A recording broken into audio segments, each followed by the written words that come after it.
This is Dwayne, and I'm here with my boy Jabari, and this is Just2Dadz, the podcast.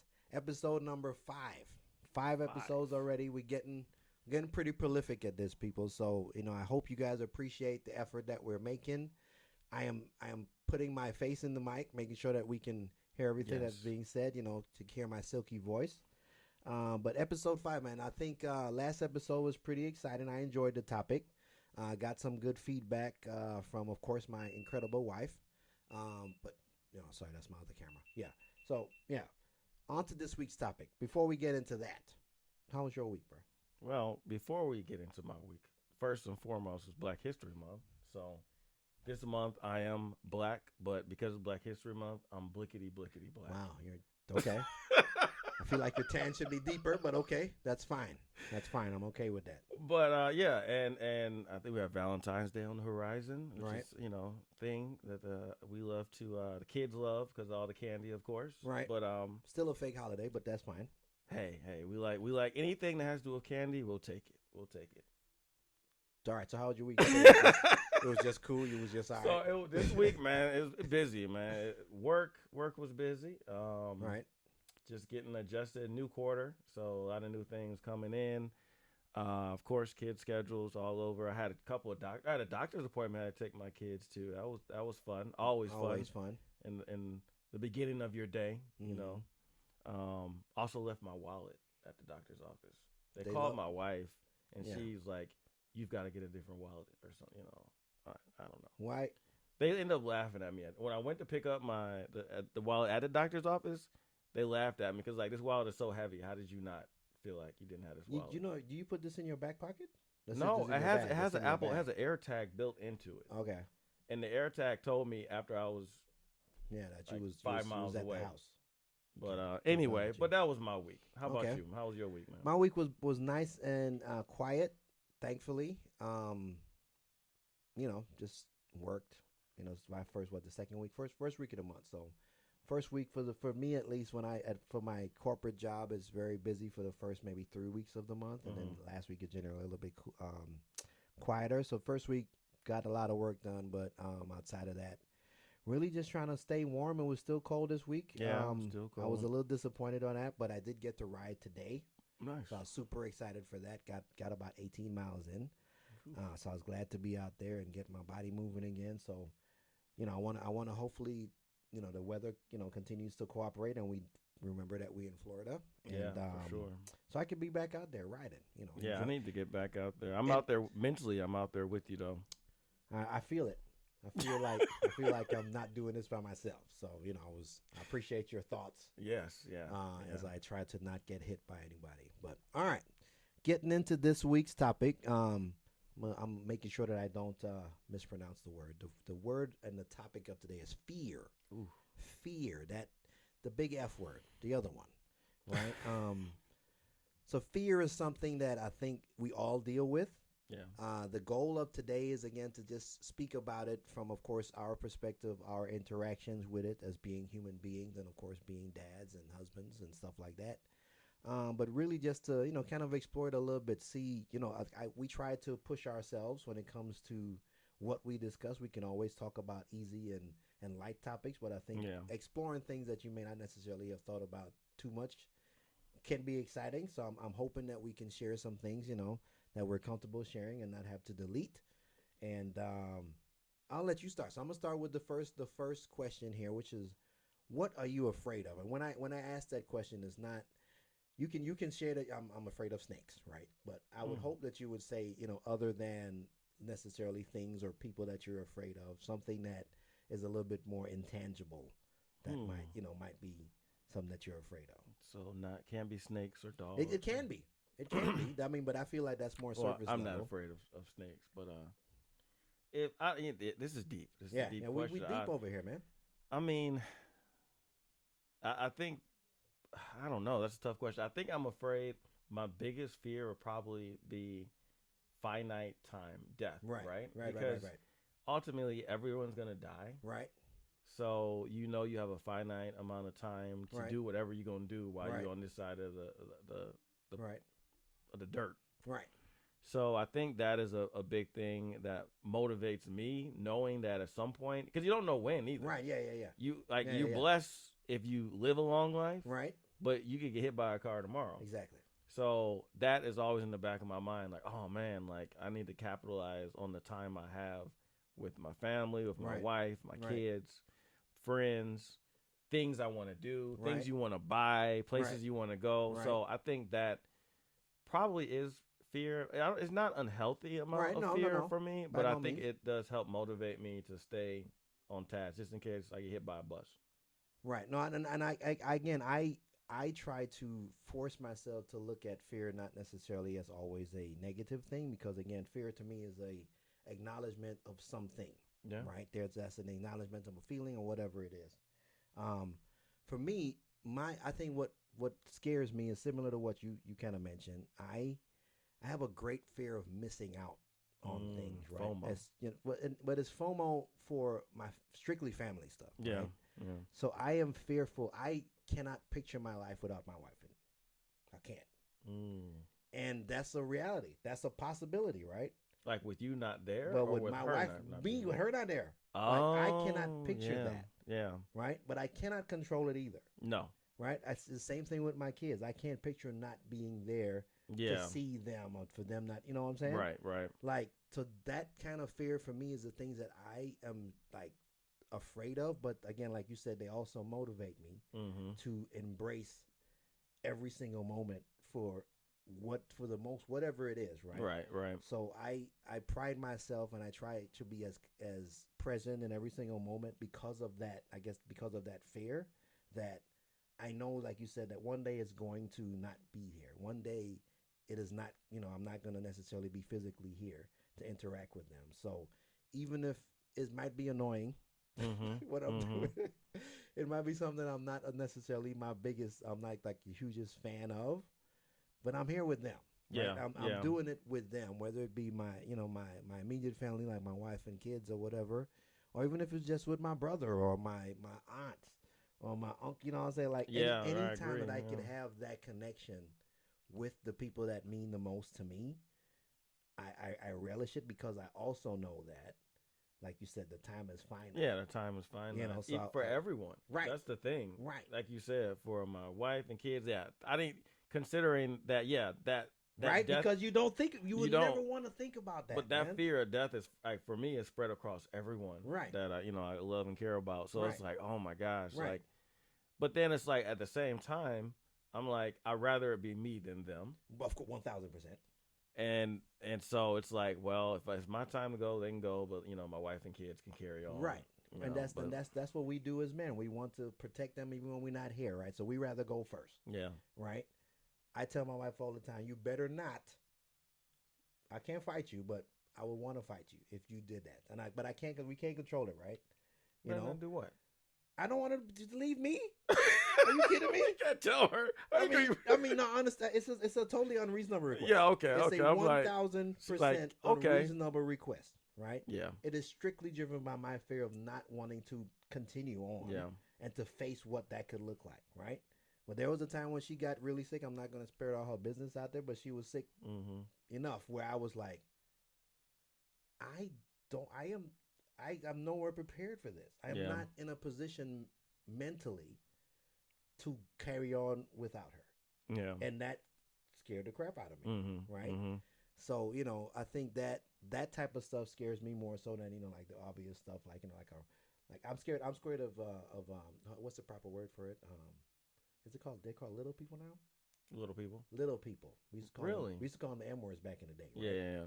So, and I think the fear of them came from, I think, back home or whatever, the health system wasn't necessarily as great. So a lot of the people that were like that were kind of, I don't say were outcast, but they were kind of left to kind of, be out there a little bit, and sometimes we're like in different homes or whatever. So when I would see them, if I'm a kid, they're the same size as me, right? But they're literal adults. Yeah. And then of course, like just based on their anatomy, they just kind of freak. So that's where that fear came from.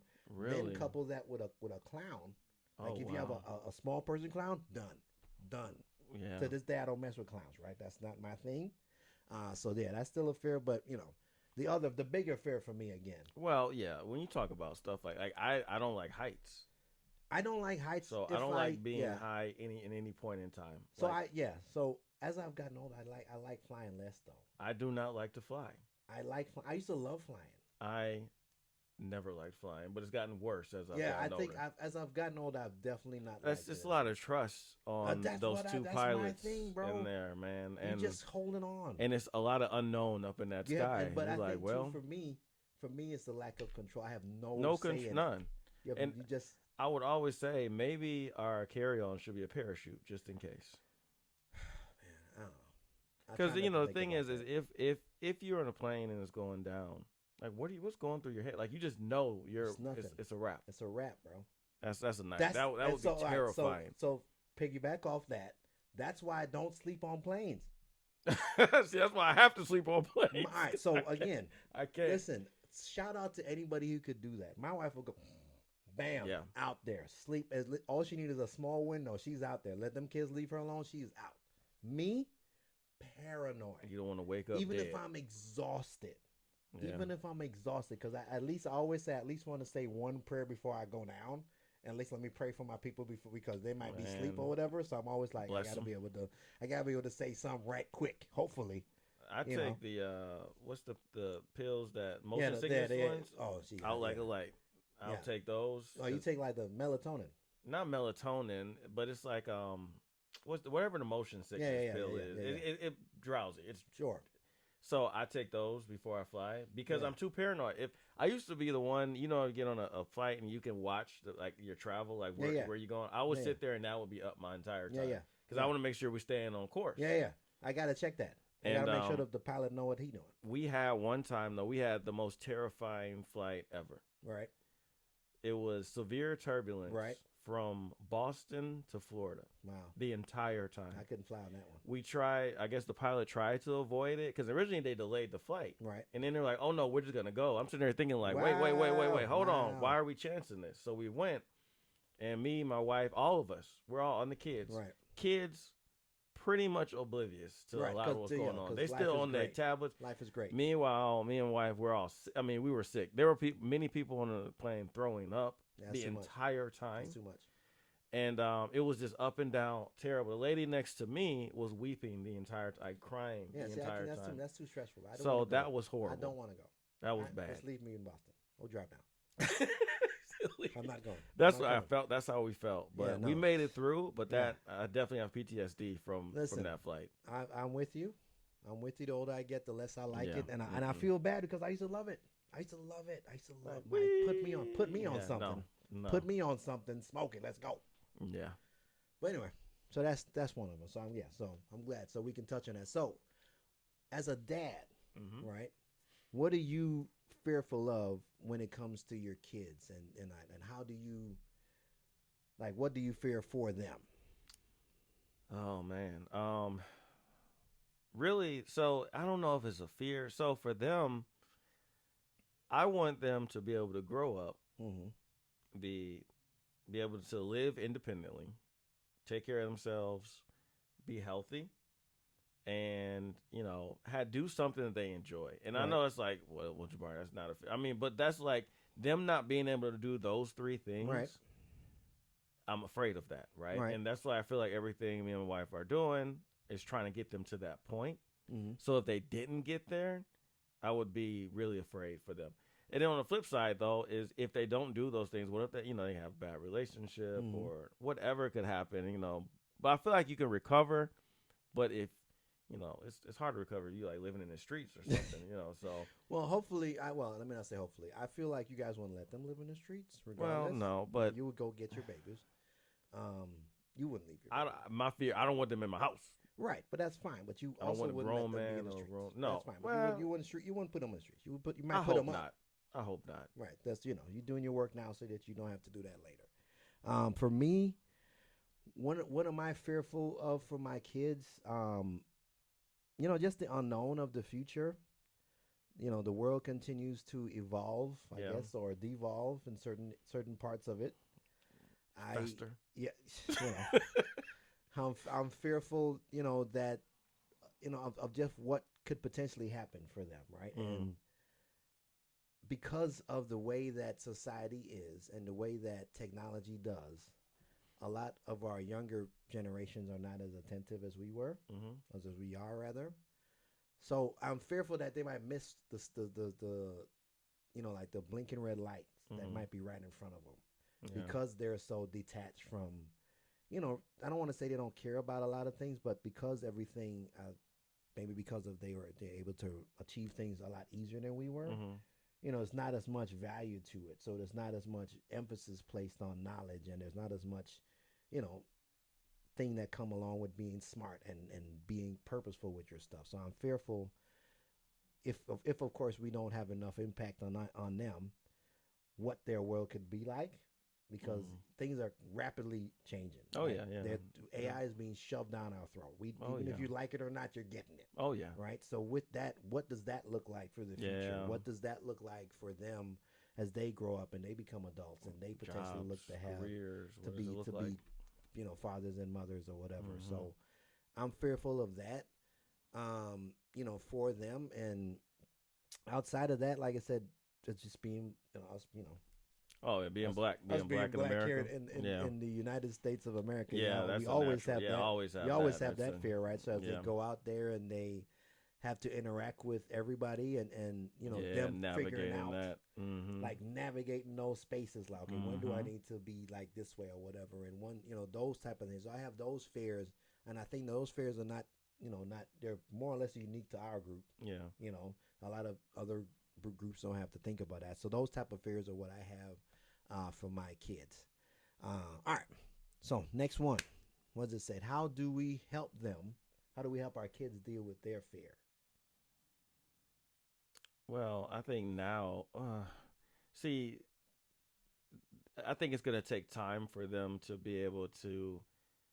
I feel like the fears they have now are physical. That's fine. Like, they're afraid of snakes and certain dogs, certain just whatever, right? And I think they're starting to develop, because I think fear develops differently over time. I mean, we need fear. Fear, it keeps you alive. That's a primal thing that keeps you on your toes, keeps you aware, and questioning certain activities and things like that. But for them now, I think they're gonna have to start developing what that fear of something is, like what experience or job or task, whatever is going on. But how do we help them deal with that? I guess is you can't be afraid to fear things, right? Like being fearful is natural.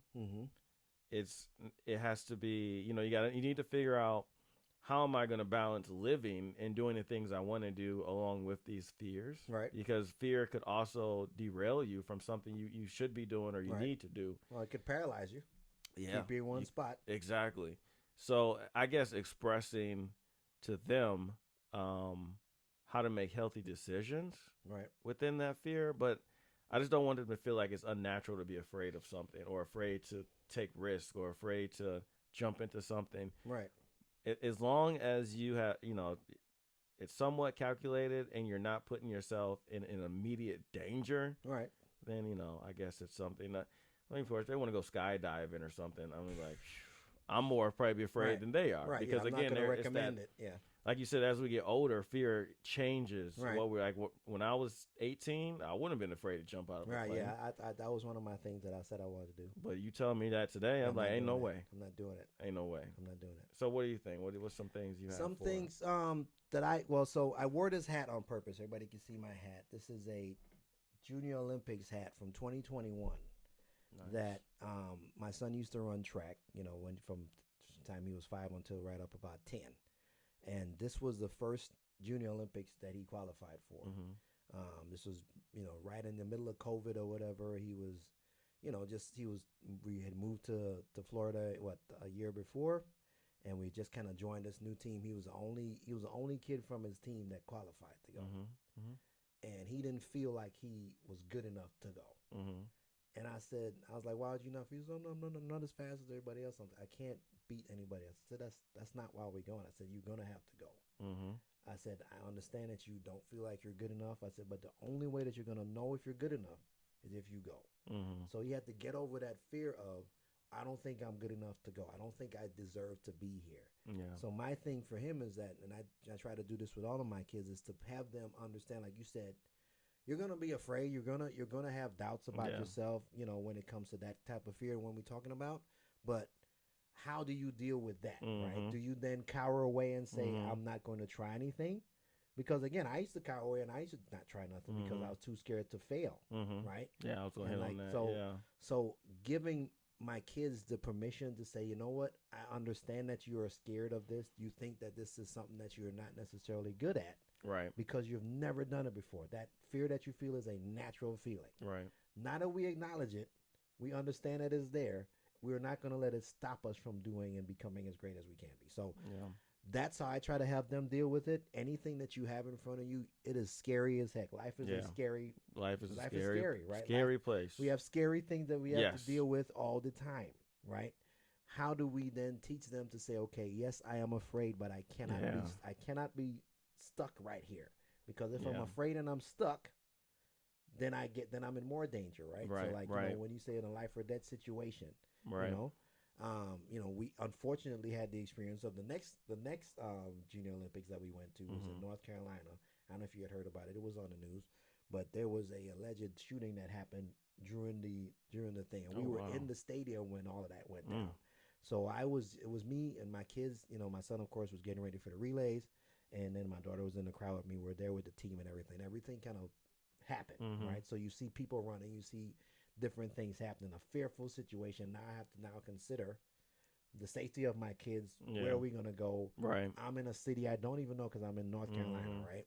So being in that kind of stressful situation and then still being afraid, but then I have to still lead them.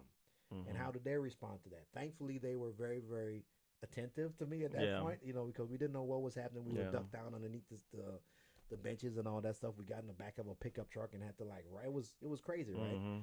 But they were there with me. We were all scared together, but we stuck together. We worked through it. So again, showing them that, hey, you're gonna be scared. I'm not telling you that your dad is never not afraid. He is afraid of a lot of things, but I cannot allow that fear to paralyze me and to make me not have any action, not to do anything. So and there's layers to it, because that physical fear is totally different. How you respond in that, I may respond differently in a physical fear than other situations. But the two things that kind of stuck out to me is that I want to call out again though is fear and that paralysis. Number one, being paralyzed in that fear, so you got to navigate that, but also having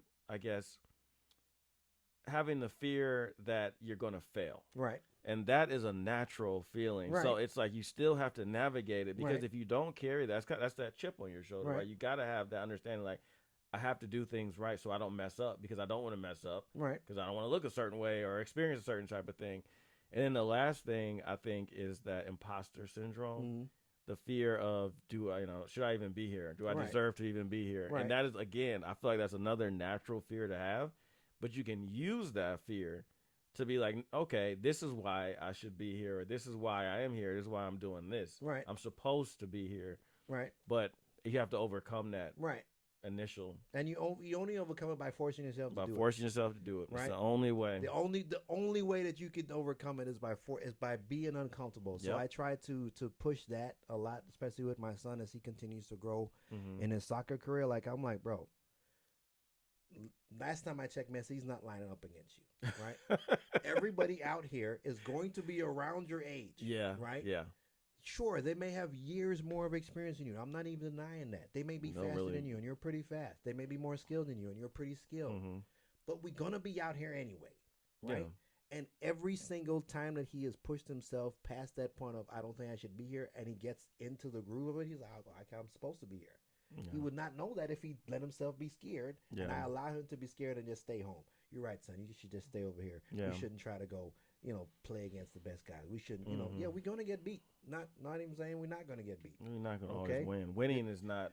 Most people lose most of the time. Yeah. Okay? Yeah. The greatest amount of us lose. When we think about sports, they have lost way more than they have won, right?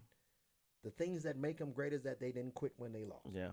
Right? So getting past that fear, I think, is like crucial to, kids, and of course as they become adults, just understand that yes, I'm gonna jack this up. Yeah, This is not gonna be pretty. A lot of winning is just a byproduct of Losing but also repeatedly. But yeah, but moving through that adversity and everyone understanding, what it takes, like Right. Because I think this day and age, probably the last I don't know how many years, winning is always a focus. Winning, Right. the winning aspect, not the work, not the adversity, just winning. Right. We have a very winning culture. But again, I think that why I feel like it's super important that we as parents, we're involved in certain things, right? So, yes, winning is important, but I try to stress you want to be great, you got to do what other people are not willing to do. Yeah. So yes, I understand that we lost yesterday. Great. Are you going to quit today? You're done. If you're not, if you're not done, Yeah. let's get back to work, because we're going to lose. Yeah. We can't quit at this point. Yeah. Right? And that's what separates the good from the great. It's not that Kobe Bryant was way more, athletically gifted than people he was drafted with. He just outworked everybody. Yeah. I He mean, just did not stop. you might have a Same thing with little bit LeBron. of gifts in there. Same thing with gifts. LeBron. We talk about your guy. Right? Hey, Same thing with LeBron. He Hey, outworked everybody. He's still outworking people. He's Right? definitely. I agree with that, but Right. also, he's also 6'8", 252. Sure, but he had to. Because he was 5'7", 175. It It don't matter how much Sure. work. Then he's playing the wrong sport. What I'm saying is there are a bunch of 6'8", 250 guys. Yeah, come yeah. into the No, league, I into the- agree. I agree. right? I So- think some of that greatness is a mesh of talent and hard work. Yeah. But I think for the guys that are not the Kobe's and not the LeBrons, who are just, may not have that extra edge of that natural ability of being 6'8", 6. Okay, besides the 6'8", because I know. Allen Iverson was a Because killer. I look at players like a Steph Sure, Curry, killer. or He's 6'3". Reggie Miller. I mean, these Reggie guys Miller's 6'6". but he was wiry. You know what I'm Right, saying? Like yeah, he yeah. wasn't a naturally. Allen Iverson. Yeah, yeah. So there are exceptions, and they have to They do got that dog in them. a lot of work to But put they in. also get over the fear of, I'm not going to be Yeah. the biggest guy out there. I'm not going to be the strongest. They're going to be bigger, stronger, faster, jump higher. I'm still going to bust them now. That's the attitude you got to be. Yeah. So that's how I get over my fear. That's what I taught myself in my 47 years. And now, I think this kind of leads into our last one here. So what does fear teach us, and how can it be helpful? I feel like we kind of touched on that a little bit already. On that. I mean, it helps both. Should help motivate you. Right. It should help, should teach you. I mean, we hit on it. It's to teach you really that it's not a natural. You should feel afraid. There should be some fear component. Right. Because if you have no fear, then you might want to. Yeah, because you might be on the spectrum to a different degree. Right. Where now you're like disconnected from everything. Yes. Now you're just a robot. And then you're a danger to yourself. Yeah, and maybe others. You might just walk into a fire. Yeah. Okay. That looks like a nice, colorful scene. Let me walk in there. Yeah. Right. Like that might be. That's a different problem, right there. That's a different problem. But no, I think that's those. We've hit it on the head as we've been talking. I think those are the big things, from my opinion, that teach you about fear and how to navigate it. Yeah. I think that, again, fear reminds us that we're alive. Yep. And it reminds us that we have things that we're still unsure about. Again, my greatest fears, of course, are all related around my family. I have no fears about my career because it is what it is. My family is all I'm ever afraid of. I know that there's going to come a day that I'm going to have to hear a phone call I don't want to get. Right? We all have that day that there's a phone call that we're going to get. I don't want to answer, but it's coming. What phone call? I don't want this phone call. Somebody has left here that we don't want to leave here, right? Gosh. Those phone calls are inevitable. Yeah. Right? My fear is that I didn't spend enough time with that person that I get the phone call about. Yeah. Right? But I'm also fearful because, hey, I mightn't like to spend that much time, right? You were hoping for the phone call? So, no, you don't hope for the phone call, but it's like it may be a hard relationship to navigate. That's true. Right? True. So, but you don't ever want, that person to necessarily, suffer or anything. But it's inevitable that we all have to face that. You might be eulogizing that person.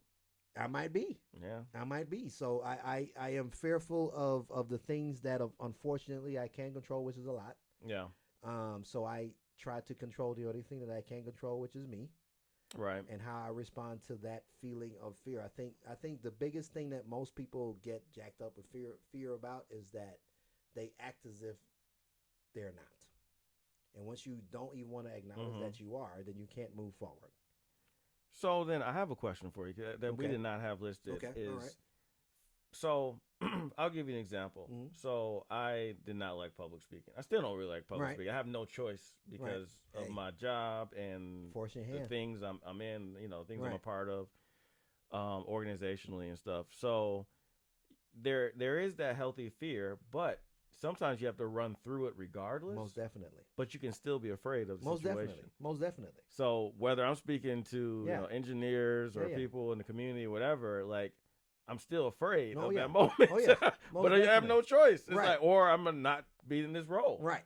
So how do you feel about that? How do you navigate, like, with kids or whomever? Like, if you're trying to give advice, like, how do you navigate? You have to You get over are it. in a scary situation. It's well, we don't call it fear at that point. We call it anxiety.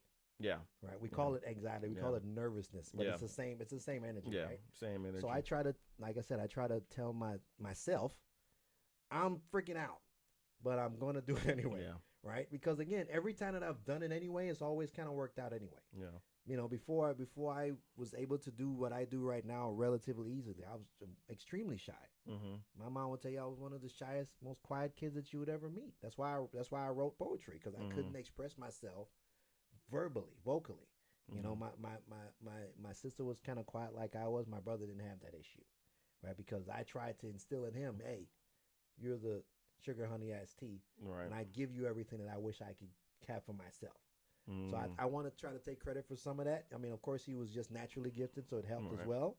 But no, me and my sister both were extremely very shy, but we both had to get over that. Yeah. Like now my sister, she's able to do, things that, she may never have considered herself doing. And I think that's part of the journey. And that's what we can teach our kids, that, hey, I too I'm freaking out. Yeah. Because again, our kids are going to have to deal with that fear of new relationships. Oh, yeah.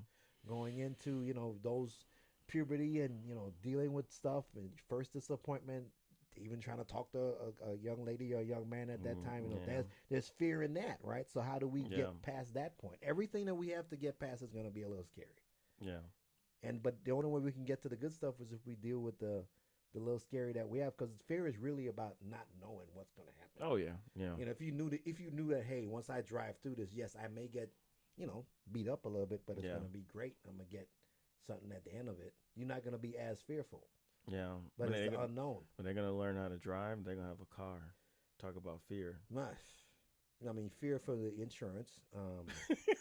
For the rates. Yeah, fear. The rates. Whew. Yeah, but it's like, gosh, in that, it's so many uncontrollables. Even for me, just driving in general, it's like, oh my God. No, we can't do nothing about that, man. You can just control who you can control, which is you. So yeah, there's that. But I don't know. Do we have anything else we want to say about fear? No, man, I'm tired of fear. I'm not tired of fear. Man. Fear keeps me going. Fear keeps me on my toes. Make sure that I'm on my square. Mm-hmm.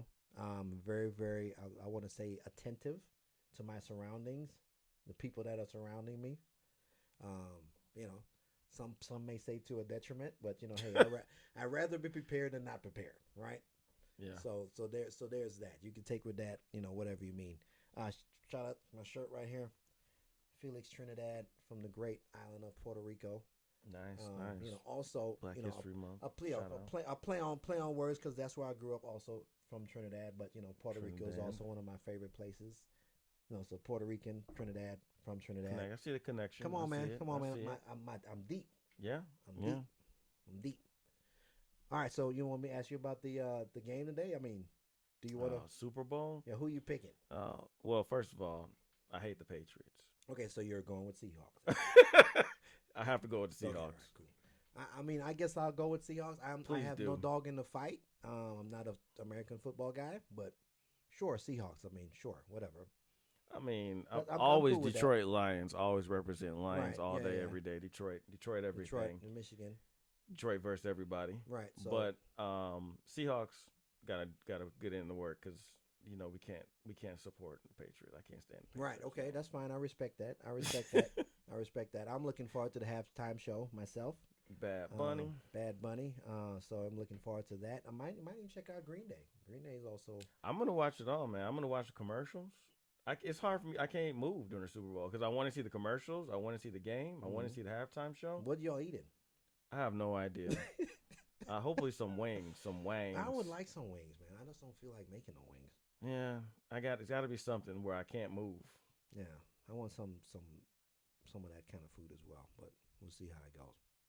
All right, well, good luck to the ones that support. Good luck to everybody out there. Again, this was Just2Dadz, a podcast, episode number 5, talking about the F word, fear.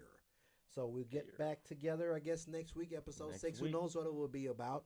Of course, leave your thoughts and your comments in the comment section below, wherever you may be listening or watching.